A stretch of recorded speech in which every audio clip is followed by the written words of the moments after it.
আমি নমিতা খাড়া। কোলাঘাট উৎসবের 29তম বর্ষে আমার কিছু ক্ষুদ্র প্রয়াস 12 রকমের একটু পিঠে করে নিয়ে এসেছি। যেটা পিঠেটা হচ্ছে বাঙালিদের ঐতিহ্য শিল্পকলা একটা। এখানে সরু চাকলি পিঠে, সুন্দরী পিঠে, কদম ফুল পিঠে, মাছ পিঠে, খেজুর গুড়ে পিঠে, কুমড়ো পিঠে, পদ্ম পিঠে, পাটিসাপটা পিঠে, সেদ্ধ পিঠে, ডালের পিঠে, খোয়া পিঠে এরকম করে নিয়ে এসেছি। আর এই উৎসব আগের দিন থেকে প্রিপারেশন নিয়েছি, তৈরিটা আজকে করেছি। শখ, বিভিন্ন জিনিস তৈরি করা একদম শখ। আর এই কোলাঘাট উৎসবে এসে খুবই খুশি হই, আর ওই জন্য প্রতি বছর আসার চেষ্টা করি। সমস্ত কিছুই আমাদের বাঙালি বাড়িতে যেসব লাগে, চাল গুঁড়ি আর নারকেল, দুধ, গুড় এগুলো দিয়ে তৈরি, কোনো প্রিজারভেটিভ কিছু নয়। আর ইচ্ছে থাকলে সবকিছুই করা যায়।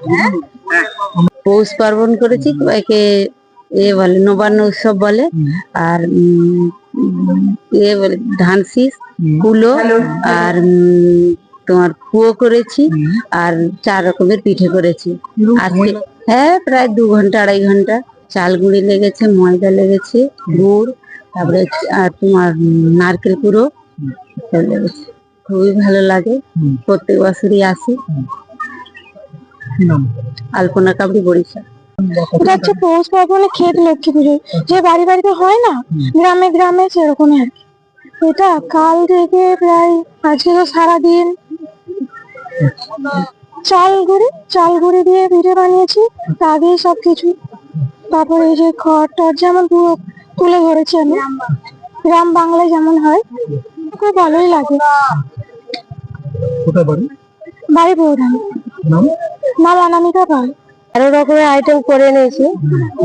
তো আছে পদ্ম ফুল আছে, কদম ফুল আছে, আনারস আছে, গোলাপ ফুল আছে, করলা আছে, বাঁধাকপি, কদম ফুল, গাঁদা ফুল, ফুলকপি, পাটিসাপটা, গুড় পিঠে, চিতই পিঠে, গুড় পিঠে।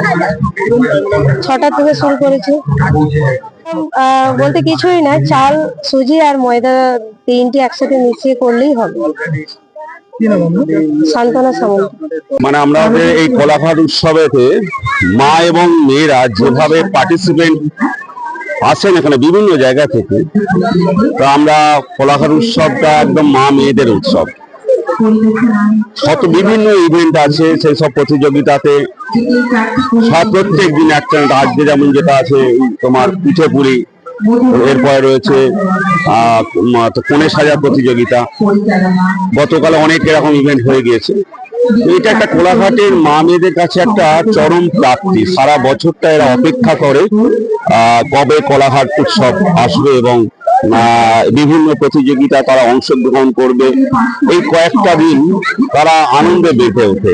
আর আমরা যারা বিচারকের আসনে আসি, বিচার সবসময় বিতর্কিত হতেই পারে, তবু এত মানুষ যে জমায়েত হয়, সেখানেও আমরাও একটা সম্মানিত হই যে এত মানুষের কাছে আমরা সেখানে বিচারক হয়ে যাই। তো সব মিলিয়ে কোলাঘাট উৎসব জমজমাট 2025 এটা বলতে পারি।